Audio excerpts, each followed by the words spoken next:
मुरीगेट के पास एक पार्क में एक अनआइडेंटिफाइड डेड बॉडी मिली थी। ये जो डिजीज था इसके चेहरे पे कुछ चोट के निशान थे और एक आई के नजदीक एक ऐसी इंजरी थी जैसे कि किसी ने कुछ पॉइंटेड ऑब्जेक्ट अंदर घुसा रखी हो। साथ ही साथ इसके मुंह पे और गले पे भी कुछ निशान थे, इंजरीज के निशान थे और वहाँ ब्लड भी काफी पड़ा हुआ था। अनआइडेंटिफाइड डेड बॉडी थी एंड जो हालात थे उससे मर्डर केस जैसा लग रहा था।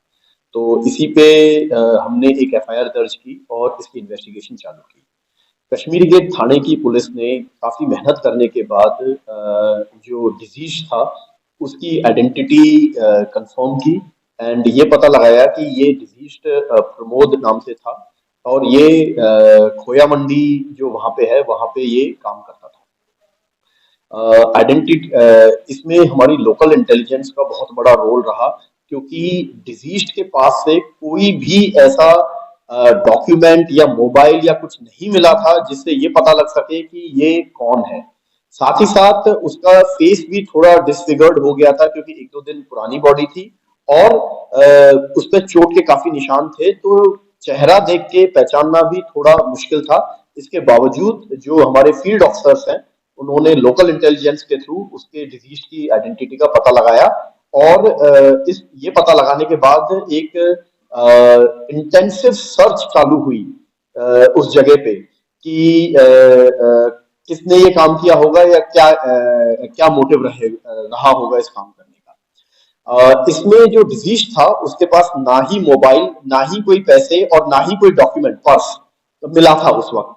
तो रॉबरी एंगल भी सस्पेक्टेड था कि हो सकता है शायद किसी ने रॉबरी की हो और फिर बॉडी को यहाँ पे डंप कर दिया। इसी के चलते कंटिन्यूअस एफर्ट्स किए गए और कुछ सस्पेक्ट्स की लिस्ट बनाई गई जो वो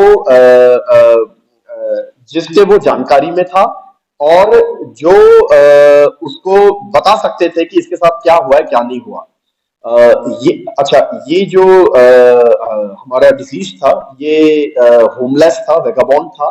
तो बहुत ज्यादा मुश्किल था ये पता लगाना कि ये इसके टच में कौन कौन है और किस प्रकार से इसके टच में है।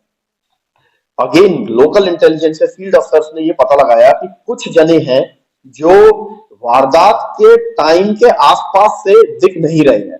अब क्योंकि वो वेगाबॉन्ड्स हैं तो इतना आसान नहीं था कहना कि उन्होंने ही किया है या किसी और ने किया है। तो मल्टीपल टीम्स बनाई गई जो अलग अलग व्यक्तियों पे काम कर रही थी। इसके बाद एक पर्सन पे सस्पेक्ट जीरो इन हुआ जो वहां इंटेंसिव लोकल सर्च करने के बाद भी किसी भी होमलेस शेल्टर में मिल नहीं रहा था। तो उसका सिर्फ नाम हमें पता लगा था राजेश नाम से कि हो सकता है ये इन्वॉल्व हो।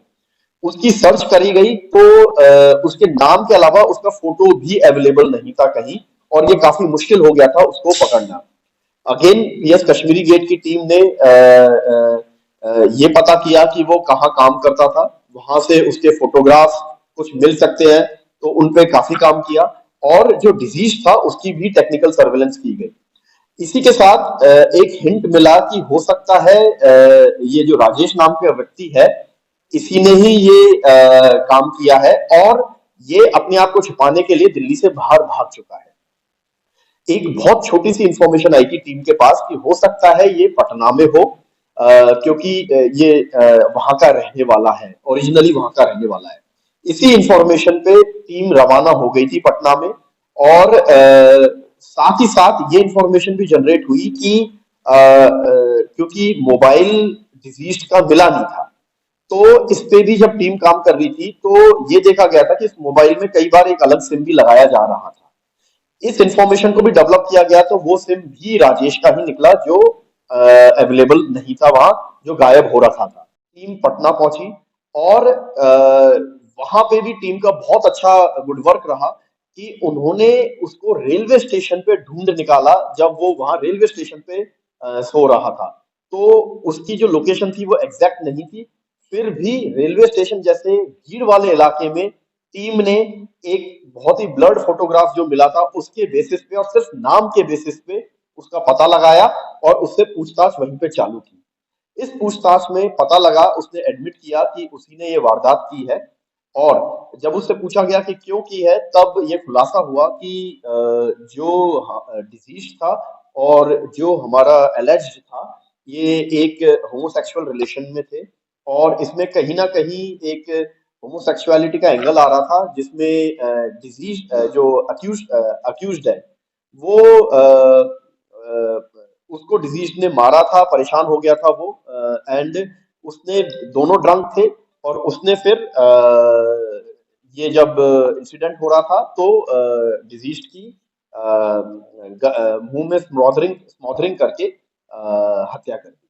साथ ही साथ डिजीज का जो भी पैसे थे, मोबाइल थे, वो उसने ले लिया था। 18,000 रुपए के आसपास थे उसकी जैकेट में, और वहां से वो अमृतसर भाग गया। टीम ने वो पैसे रिकवर किए हैं। जो वो मोबाइल था, वो उसने जिसको बेचा है, वो इन्फॉर्मेशन डेवलप की है। और साथ ही साथ अमृतसर में भी जो इसने नया मोबाइल एक खरीदा था, वो भी वहां पे वेरीफाई किया है। तो पीएस कश्मीरी गेट का ये बहुत अच्छा गुड वर्क था, जिसने बिल्कुल ही ब्लाइंड केस, जिसमें आइडेंटिटी भी नहीं पता थी, उसको लोकल इंटेलिजेंस के थ्रू आइडेंटिटी पता की, सस्पेक्ट का पता किया, और सस्पेक्ट को पटना में जाके एक भीड़ भाड़ वाले इलाके से